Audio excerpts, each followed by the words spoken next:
What if I told you that the same infant formula sold in Switzerland and Nigeria contains two entirely different recipes, and that only African babies get the sugary one? This is not a marketing decision. It's a structural choice, and it reveals something deeply uncomfortable about how multinational corporations operate in former colonial territories.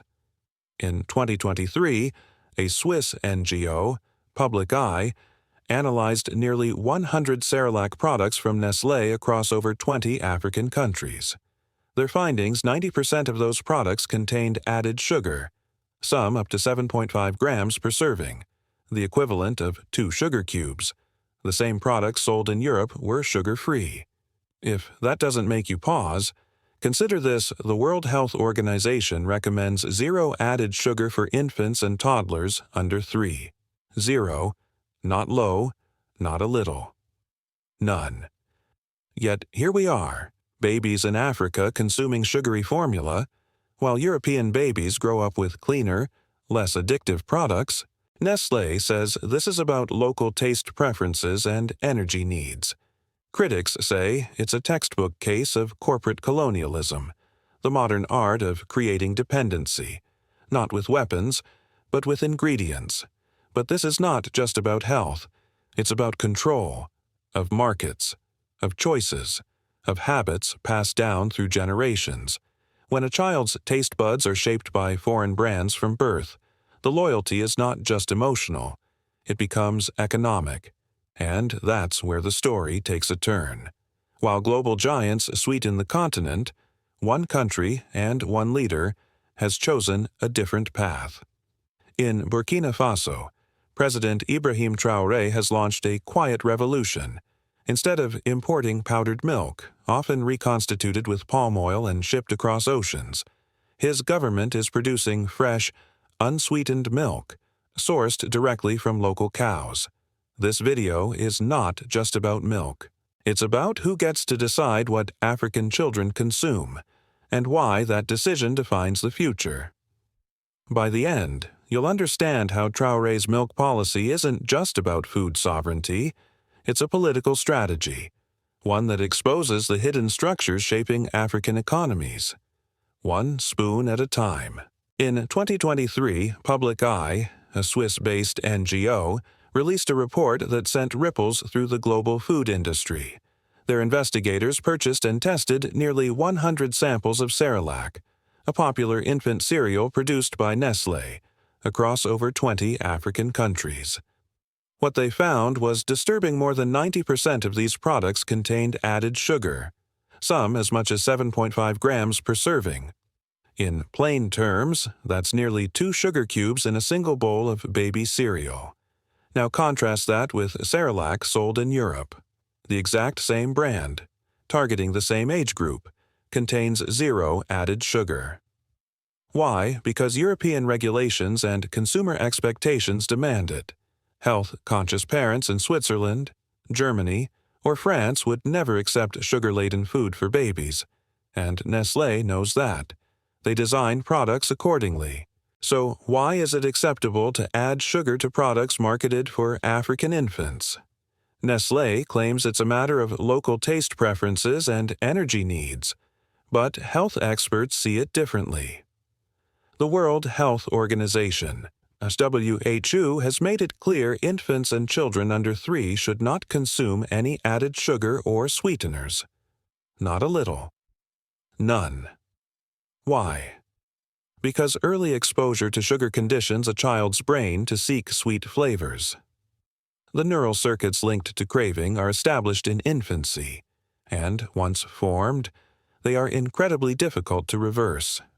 In essence, the more sugar you give a baby, the more sugar they will demand as they grow. This is not just a dietary concern, it's a neurological pattern. And the companies that formulate these products know exactly what they are doing. As one pediatric nutritionist put it, this is not just feeding, it's programming. The consequences are visible. Sub-Saharan Africa is experiencing a sharp rise in non-communicable diseases. According to the International Diabetes Federation, The number of people living with diabetes in Africa is expected to increase by 129% by 2045, the highest regional growth rate in the world. Obesity, once rare, is now a growing public health issue. Nearly half of adult women and a majority of men are projected to be overweight by the same year, and yet corporate strategies remain unchanged. Sugar is added not because it's necessary, but because it ensures children find the product irresistible. It creates preference. Preference becomes loyalty. Loyalty becomes market control. This is the heart of the double standard. European babies get the clean version. African babies get the sweetened one. In one part of the world, sugar is seen as a threat. In another, it's used to build market share, even if it comes at the cost of long-term health. Let's be clear, this isn't about parental choice. Most African mothers aren't aware of the sugar content. In some countries, labeling regulations don't even require manufacturers to disclose sugar levels on packaging. What they do see are ads, health workers promoting fortified formulas, and packaging that mirrors trust. The implication: this is premium European nutrition, even if the ingredients tell a different story. In a world that claims to be post-colonial, how is it that African children are still being served second-class formulas? When we talk about double standards, we're not just pointing to different recipes. We're pointing to a deeper issue: who gets what quality of nutrition, and who decides. Corporate colonialism doesn't always arrive in the form of mining contracts or military bases. Sometimes it comes in brightly colored packaging, with smiling babies on the label and a taste that's just a bit too sweet to resist. In many African markets, multinational corporations have crafted a strategic presence not only through product placement, but through deep-rooted psychological influence. From the first spoonful, children are introduced to specific flavors that shape their preferences that follow them into adulthood. This is not accidental. It is by design. Consider this when a baby in Ouagadougou or Abidjan eats a bowl of Cerelac and experiences a sugar rush their European counterpart never gets. What is really being built? It's not just nourishment, it's brand imprinting. Over time, that imprint becomes trust. Trust becomes habit, and habit becomes profit. This is why these companies invest heavily in reaching mothers at key decision-making points. Health clinics are often stocked with free samples. Community health workers are trained to recommend specific products. Television ads promise growth, strength, and intelligence, linking infant cereals to aspirational futures. The message is subtle but powerful. The path to a better life begins with a specific brand. But let's be clear, these tactics mirror the logic of colonial systems: establish early dependency, then maintain control. While traditional colonialism extracted raw materials and labor, corporate colonialism extracts loyalty, taste, and purchasing behavior, and, like its predecessor, it targets the young. Knowing full well that shaping the first 5 years of life is the most efficient way to build a lifelong customer. The troubling part: most African parents are unaware of this pattern. The glossy packaging, the European-sounding names, the endorsement from nurses, all of it creates an aura of legitimacy. What's rarely discussed are the long-term health effects, the subtle conditioning, and the fact that these products would be unacceptable in the very countries that manufacture them.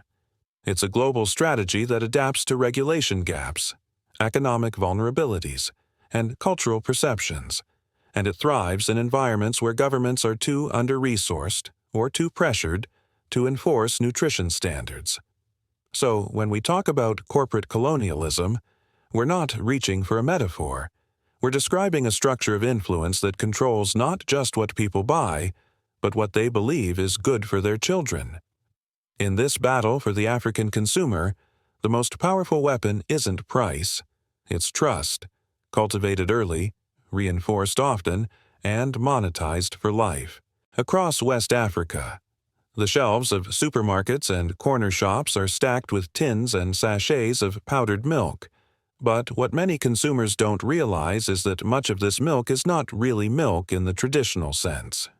It is reconstituted powder, often made from skimmed milk mixed with palm oil, shipped in from Europe under the label of dairy nutrition. This product is known in the trade as fat-filled powder. It's cheaper to produce because palm oil is less expensive than real milk fat. In Europe, such products cannot legally be labeled as milk, but when exported to African markets, the labeling becomes murky and enforcement weak. As a result, consumers believe they are buying high-quality milk, when in fact they are getting a product that has been modified for cost efficiency, not nutritional value. The statistics are telling. In 2019 alone, the West African region imported over 324,000 metric tons of these fat-filled powders, 4 times the volume compared to the early 2000s. The product is marketed aggressively, priced competitively, and positioned as a modern, convenient solution for families on a budget. But the true cost is hidden. Local dairy farmers, producing fresh milk from cows, cannot compete. Their product is perishable, more expensive to process, and lacks the marketing clout of imported brands. Without guaranteed buyers, many farmers are forced to dump excess milk or sell it at a loss. This creates a vicious cycle as imports grow. Local production shrinks. As local supply dwindles, dependence on imports deepens. It's a perfect trap, not because local milk lacks quality, but because it lacks protection. National governments, constrained by trade agreements and budget limitations, often struggle to shield their farmers from this kind of unfair competition. And so the continent becomes a dumping ground for dairy products Europe won't consume itself. This isn't just a supply chain issue. It's a sovereignty issue. When a nation can't control the source, quality, or value of its own food, it becomes vulnerable to price shocks, to trade politics, and to the priorities of foreign companies. Africa doesn't just import powdered milk. It imports a food system, one that prioritizes cheap over fresh and profit over health. While much of West Africa remains trapped in cycles of dairy dependency, Burkina Faso has begun charting a different course, one anchored in local production, food sovereignty, and structural reform. At the heart of this shift is President Ibrahim Traore, whose administration launched Faso wholesome in late 2024, a state-owned dairy company with a bold mission to reclaim the milk economy from foreign control. The plan was simple but ambitious. Instead of relying on imports of powdered milk, often reconstituted with palm oil and stripped of nutritional integrity, Faso wholesome would purchase fresh milk directly from local farmers, process it in government-supported facilities, and distribute it as pasteurized milk, yogurt, and cheese across the country. Within months, the initiative gained traction. Daily production reached 500 liters, with plans to expand into 3 major dairy zones, the Central, Eastern, and Western basins. These hubs would each host transformation units capable of processing raw milk at scale, creating jobs and stabilizing incomes for thousands of herders. The aim is clear: by 2030, Burkina Faso intends to meet at least 50% of its national dairy demand through domestic production. But Traore's strategy isn't just economic, it's political. By investing in fresh, unsweetened, and additive-free milk, the government is offering a public rebuttal to the corporate model. In contrast to imported formulas laden with sugar or fats, Faso wholesome promotes a product grounded in nutritional integrity, milk that nourishes, not hooks. More importantly, Traore is reframing the conversation. Instead of asking how to compete with foreign brands, he is asking how to build systems that serve citizens first. This means connecting local milk to public institutions. One of the key moves has been integrating Faso wholesome into the school feeding programs. By supplying cantines scolaires, school canteens, with locally sourced milk, The state is simultaneously improving child nutrition, supporting local producers, and creating a steady market immune to international price shocks.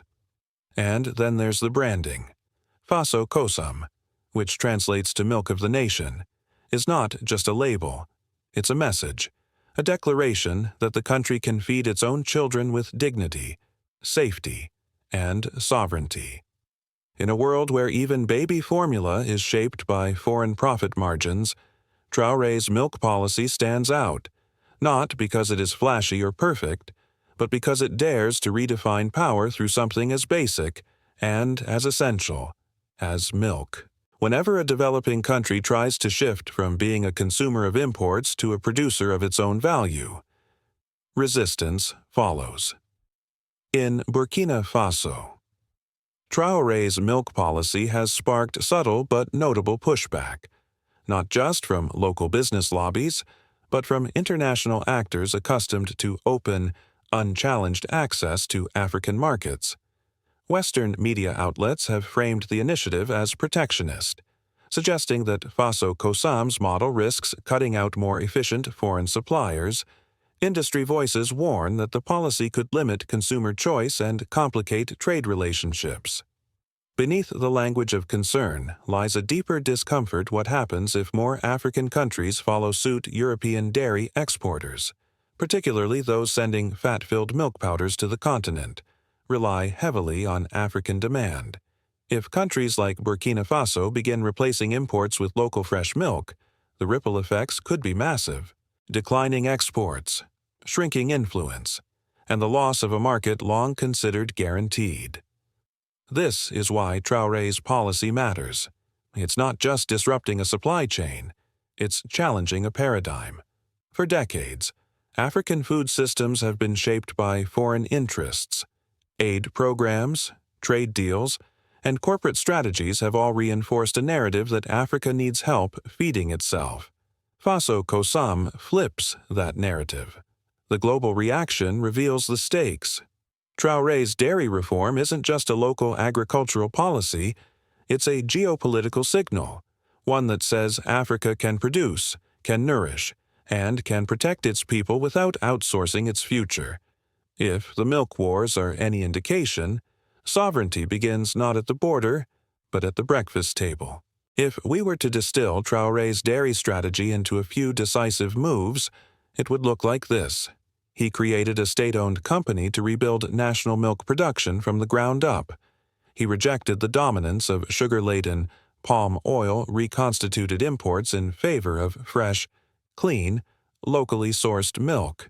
He linked dairy reform to public institutions, particularly school feeding programs, ensuring stable demand and better nutrition for children.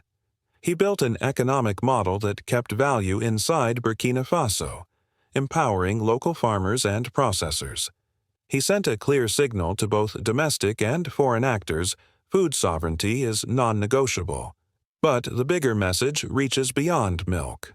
Traore's policy reveals a larger principle: Africa must stop consuming the logic of dependency. Every spoonful of imported formula, every contract that undermines local farmers, is a choice, one that can be unmade. Because this is not just Burkina Faso's story. Across the continent, countries are wrestling with similar questions. Who controls the food system? Who defines what is nutritious? Who profits from every meal a child eats? And above all, who gets to decide what sovereignty tastes like? The answers to those questions will shape not just health outcomes, but economic futures, political independence, and cultural confidence. In a post-colonial world still structured by asymmetrical trade, rethinking food isn't nostalgic, it's revolutionary. Looking forward, 3 paths emerge. 1. A regional shift where other countries replicate Faso wholesome's model, investing in fresh milk and child nutrition. 2. Heightened pressure from global exporters, lobbying governments to block or dilute such policies. 3. A middle ground, where imports remain, but no longer dictate the terms of Africa's food story. Either way, What Traore has initiated cannot be unseen. His milk policy is more than agriculture. It's an act of defiance wrapped in a bottle of pasteurized hope.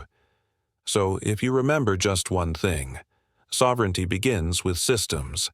And sometimes, the most radical act is simply to feed your people with food you made, on land you own, with pride no one can import. Now I want to hear from you. Do you think food sovereignty is realistic in a globalized economy?